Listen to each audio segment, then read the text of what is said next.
নলবাৰীত ওলাইছে এজন মাফিয়া ঠিকাদাৰ আৰু তেখেতে যেনেকুৱা কথা কয় কোনো এজন মাফিয়া যেন একদম তেখেতে কোনো মাফিয়া আহি আপোনাৰ তেখেত তেওঁ আকৌ এলাপেচা নহয় ন বিজেপিৰ ঠিকাদাৰ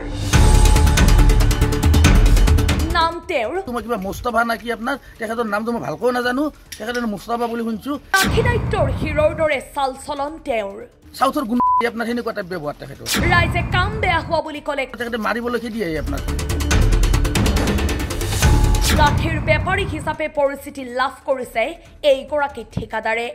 সৌখী দিনালৈ কংগ্ৰেছত থাকি নিজেই ঠিকাদাৰ হোৱাৰ লগতে পত্নীকো পঞ্চায়ত সভানেত্ৰী পাতিছিল কংগ্ৰেছৰ পৰা আহি বিজেপি যোগদান কৰিয়েই হৈ পৰিল মাফিয়া পত্নীৰ দুগ্ধ ফাৰ্মৰ নামত 50 লাখ টকা ৰাজসাহায্য লাভ কৰা ঠিকাদাৰ মুস্তাফাই ঘৰৰ ওচৰৰ এটা পথ নিৰ্মাণত ব্যাপক খেলিমেলি কৰাৰ অভিযোগ উঠিছে নিজৰ ইচ্ছামতে কৰি গৈছে পথ নিৰ্মাণৰ কাম তেখেতে কৈছে যে মই স্কিপিত নেদেখাও মোৰ মতে মই কাম কৰি যাম তোমালোকে ইয়াতে মোক আকৌ কৰিব নোৱাৰা পকী পথ নিৰ্মাণত যেন কঠীয়াহে ছটিয়াইছে এনে ৰুলাৰ খান নিছে আৰু ধান চিটাৰ দৰে আপোনাৰ চিটিয়াই দি দিছে আপোনাৰ কঠীয়া চিটাৰ দৰে ৰাইজে কাম বেয়া হোৱা বুলি অভিযোগ দিলে তেখেতে মাৰিবলৈ খেদি আহি আপোনাৰ বৰক্ষেত্ৰীত মুখ্যমন্ত্ৰীৰ পকী পথ নিৰ্মাণ আঁচনিত ব্যাপক অনিয়মৰ অভিযোগ ক্ষোভিত ৰাইজে আধাতে বন্ধ কৰি দিয়ে পথটোৰ কাৰ্পেণ্টিং অংশৰ নিৰ্মাণ কাম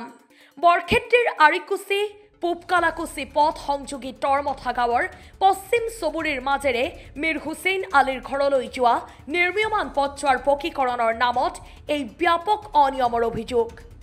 য'ত 700 মিটাৰ পথছোৱাৰ নিৰ্মাণৰ নামত আবণ্টিত হয় প্ৰায় 48 লাখ টকা ইয়াৰে সিংহভাগ ধন গোগ্ৰাকে হজম কৰাৰ অভিপ্ৰায় ঠিকাদাৰৰ বিৰুদ্ধে তেখেতে ঠিকাদাৰী কৰাৰ যিখিনি কাম কৰিব লাগে কিন্তু কৰক বাকীখিনি কামৰ ক'ব লগা নাই মুস্তাফা নামৰ ঠিকাদাৰজনৰ বিৰুদ্ধে ক্ষোভ উজাৰিছে ৰাইজে লোক নিৰ্মাণ বিভাগৰ নলবাৰী সংমণ্ডলৰ অধীনৰ নিৰ্মীয়মান পথছোৱাৰ কাৰ্পেণ্টিঙত আধা ইঞ্চি মেটেল পেলাই ৰাস্তাটোৰ আধা অংশ কাম সম্পূৰ্ণ কৰাত ৰাইজে খৰ্গহস্ত হৈ বন্ধ কৰি দিয়ে কাম আপোনালোকে চাব পাৰে বস্তুটো একদম 1 ইঞ্চি হাফ ইঞ্চি তাতকৈ বেছি কিছুমান জেগাততো আপোনাৰ আগৰ শিলবিলাক দেখাই আছে এনে ৰুলাৰ খান নিছে আৰু ধান চিটাৰ দৰে আপোনাৰ চিটিয়াই দি দিছে আপোনাৰ কঠীয়া চিটাৰ দৰে এতিয়া কামটো এতিয়া সাধ্যতে আমাৰ ৰাইজখিনি গোটেইখিনি কৈছে যে কামটো আপোনালোকে সাধ্যতে বন্ধ কৰক উল্লেখ্য যে পথটোৰ নিৰ্মাণৰ খৰচ ধৰা হৈছে 44,37,000 আৰু মেৰামতিৰ নামত 3,17,000 টকা নলবাৰী লোক নিৰ্মাণ বিভাগৰ কাৰ্যবাহী অভিযন্তা কনিষ্ঠ অভিযন্তাই ঠিকাদাৰৰ পৰা কমিশ্যন লাভৰ অংশত ঠিকাদাৰৰ কথামতে উঠা বহা কৰাৰ অভিযোগ উঠিছে ঠিকাদাৰে নিম্নমানৰ কাম কৰা দেখিও লোক নিৰ্মাণ বিভাগৰ কাৰ্যবাহী অভিযন্তা আৰু কনিষ্ঠ অভিযন্তাই প্ৰভাৱশালী ঠিকাদাৰক হয় হুজুৰ কৰি থকাৰ দৰে নিৰ্লজ্জ কাণ্ড সংঘটিত হোৱাৰ অভিযোগে প্ৰতিক্ৰিয়াৰ সৃষ্টি কৰিছে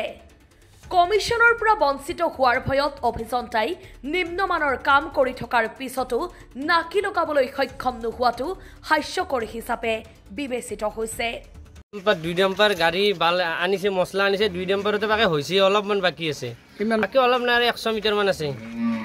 বাকি আৰু আমাৰ নাইকেল লাগা নাইকেল এখেতে কাটিছে সাইড ব্যামটো কোনো ধৰণে ঠিক হোৱা নাই ৰাস্তাতে বোলে পোষ্ট আছে লাইনৰ পোষ্ট একাঞ্চি হোৱা নাই হাফ ইঞ্চি মান হ'ব আৰু আজি কি কৰিলে আপোনালোকে আমি এতিয়া কামটো ৰাইজে বন্ধ কৰি দিছোঁ তেখেতে কৰে যদি ভালকৈ কৰক ৰাইজৰ আপত্তি আৰু স্কিমটো চাব খুজিছিলোঁ আমি তেখেতে আমাক নাই বুলি কৈছে ডাইৰেক্ট কোনে কৈছে ঠিকাদাৰে কৈছে হেৰিতে থকা বুলি কৈছে আপোনাৰ ইঞ্জিনিয়াৰতে থকা বুলি কৈছে তেখেতে ঠিকাদাৰটোৰ নাম মুস্তাফা নেকি Mustafa news desk report Assam time